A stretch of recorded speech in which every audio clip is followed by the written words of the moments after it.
Hey there, this is Miss Lourdes, and in this video I will be going over some basics in painting. First off, materials. Starting with paint. This paint here is known as acrylic paint. Acrylic paint goes on very thick when you apply it to your canvas. It needs water to not dry out, and if you get it on your clothes, it is very difficult, often impossible, to take out. There is also washable paint, more recommendable for children to paint or finger paint with because it does come out of clothes. You don't need a lot of water to apply this paint because it already is quite watery. Then there are watercolors, which sometimes come dry in palettes such as this one, or in tubes. Either way, water is definitely needed to help you spread out the paint on your paper. Paintbrushes. There are many types of paintbrushes, but two important ones are flat brushes, which look flat and which you can use to spread a lot of paint at one time with, and round brushes, which are round and you can use to paint smaller spaces or details.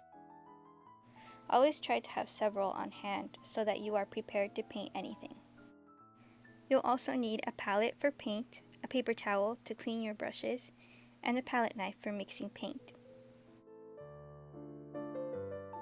And for a painting surface, you can use canvas if available, or watercolor paper, which you can use acrylic or watercolor paints on. And last, you'll need good old H2O to help you spread your paint. Art terms, words to know. This is a color wheel, which is a helpful tool for mixing colors and finding color schemes, which we will go over in a bit. Color schemes are groups of colors and their variations that artists use to make their paintings pleasing to the eye. For example, there is monochromatic. This is when mainly one color is used throughout the whole painting, as well as its lighter or darker tint and shade. Just like how Georgia O'Keeffe mainly used yellow for this painting of leaves. Analogous is when the artist uses colors that are side by side on the color wheel. Here, Marc Chagall used the colors red-violet, red, and red-orange for his painting. And last is a complementary color scheme. This consists of two colors that sit exactly opposite the color wheel, like orange and blue. Here, William Turner used these complementary colors in the sky and water reflection. Tints and shades. Tint is when you make a color lighter, and shades is when you make a color darker. To create a tint, you add white, and to make a shade, you add black. And now for mixing colors. Understand that there are primary colors. These colors will help you mix to get the secondary colors, which will help you mix tertiary colors. So to get any secondary color, you will need two primary colors. Here, yellow and red gives you orange. Blue and red gives you violet, and blue and yellow gives you green. To get the tertiary colors, you will need a primary and secondary color. So, yellow and green gives you yellow-green, yellow and orange gives you yellow-orange, red and orange gives you red-orange, blue and violet gives you blue-violet, and blue and green gives you blue-green. Notice that the name of the primary color always comes first. Things to remember. When you're starting to paint, make sure you have all your materials at the ready. When pouring paint, make sure that you're not pouring too much paint and you're pouring just enough for what you're going to use. If you need help with this, ask an adult. Practice using palette knives to mix your colors. Sometimes using your paintbrush can ruin them.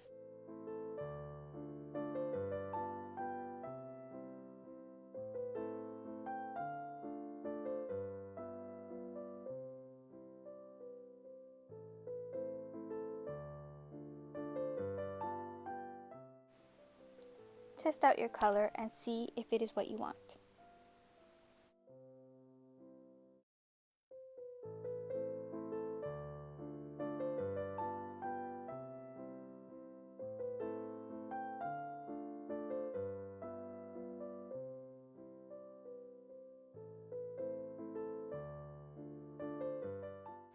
Whenever you are done using a paintbrush, rinse and dry. Leaving it to the side with paint can dry up the paint and ruin the paintbrush. Also, don't leave paintbrushes in water for long periods of time. This will also ruin them and make them more flimsy. So, rinse and dry with a paper towel as soon as you are finished with each one, so you will have happy brushes.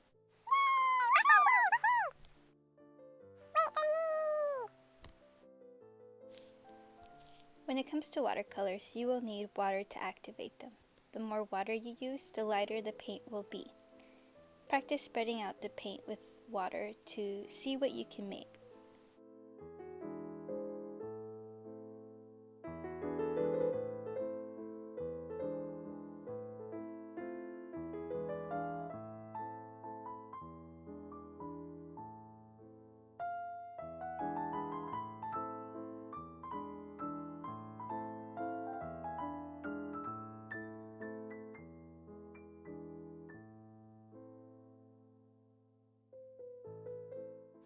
While the paint is still wet, add some more colors and see how they blend together.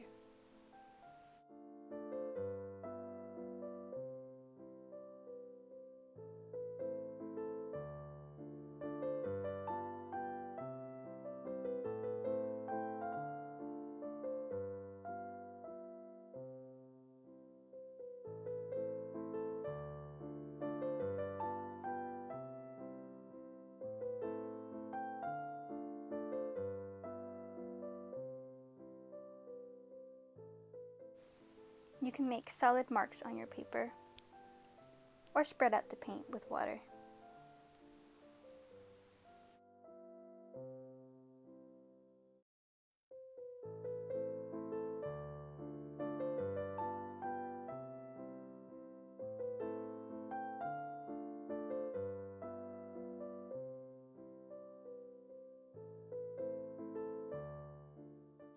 You can also use gravity to move around the water and paint if your painting is still wet.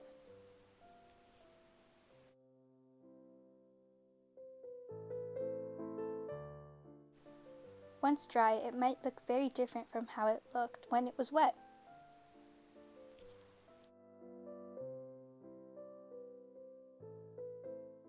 Try using all the paint you've mixed so that it doesn't go to waste, or find a friend to share your leftover paint with.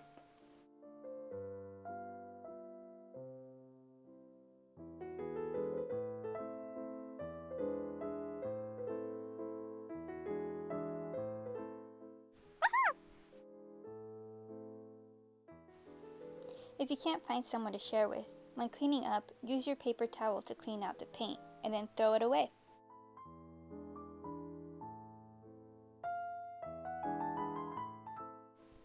Where to begin? So you want to start a painting, but you don't know where to begin.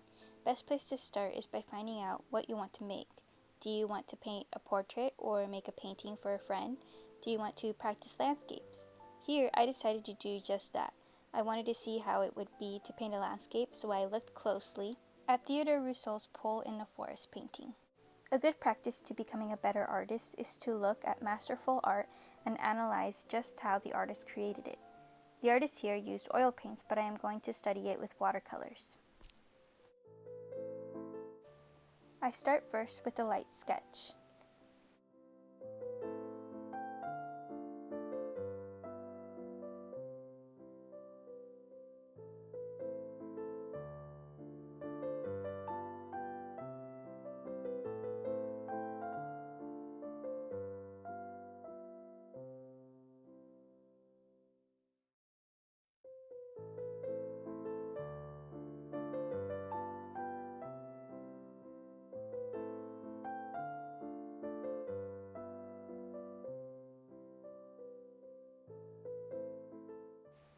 I then block out the whole paper with a light wash for the background.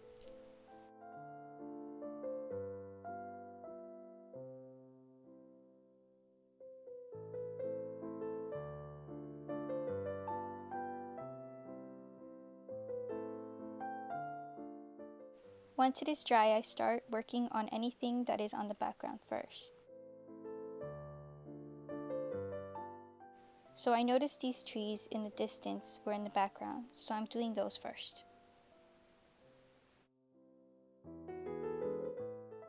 As you can see, I'm using a variation of greens and browns and letting them blend together as the paint is still wet on the paper.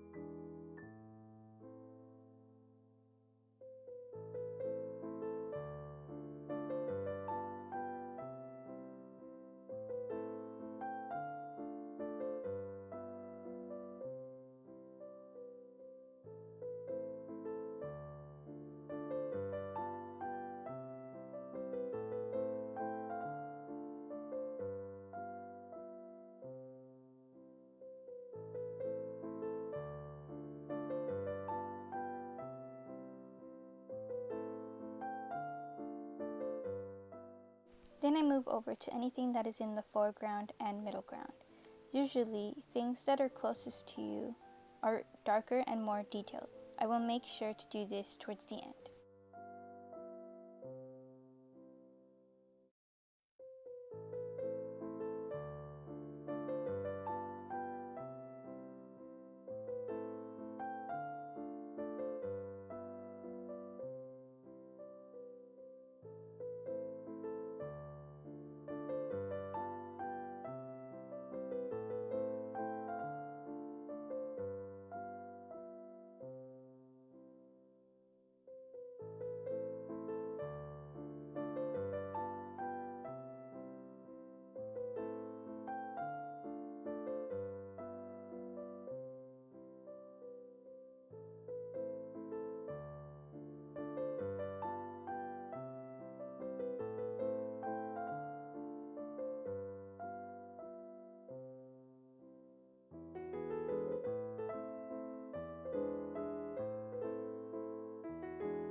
Here I am now making the foreground darker to contrast the background.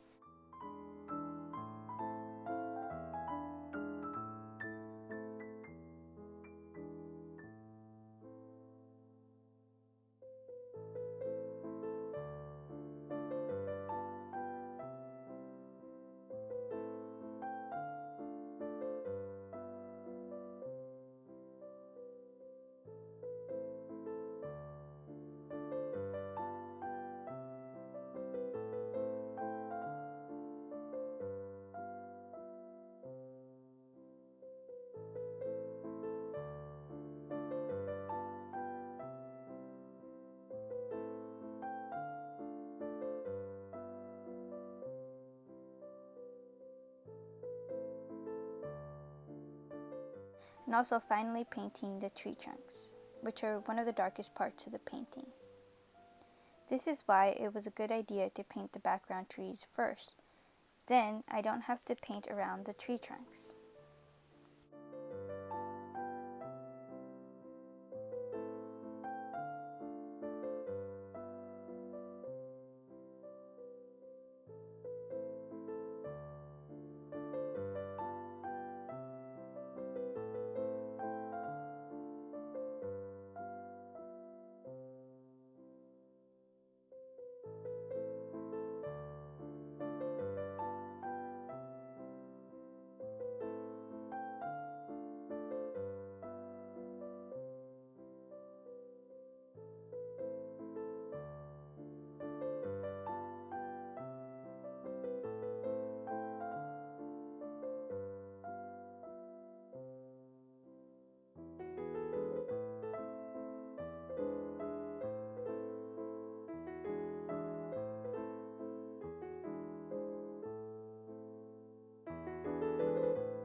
last, I paint in the finer detail, like the little leaves in the trunks.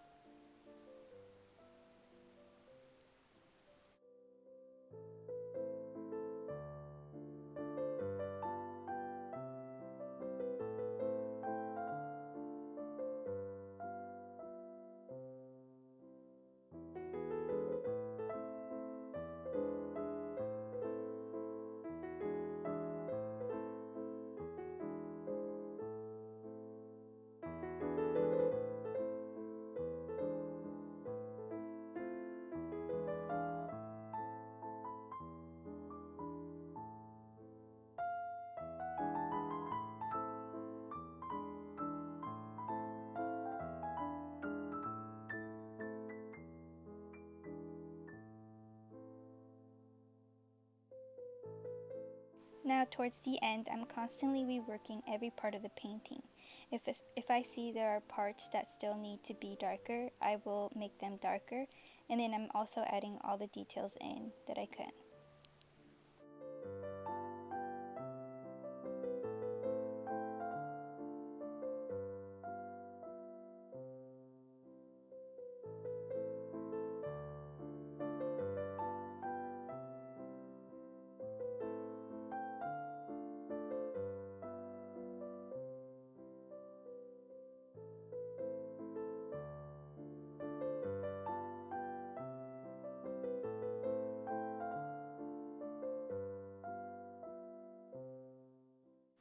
And that's it.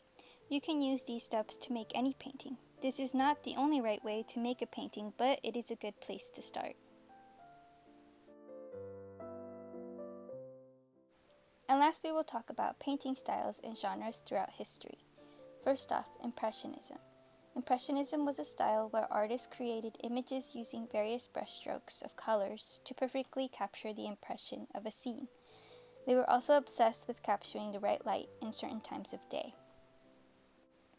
Pointillism was a style where artists created whole paintings only using dots of paint. These paintings were usually enormous in size and were meant to be seen from far away, so that all of the dots of colors perfectly blended together from far away.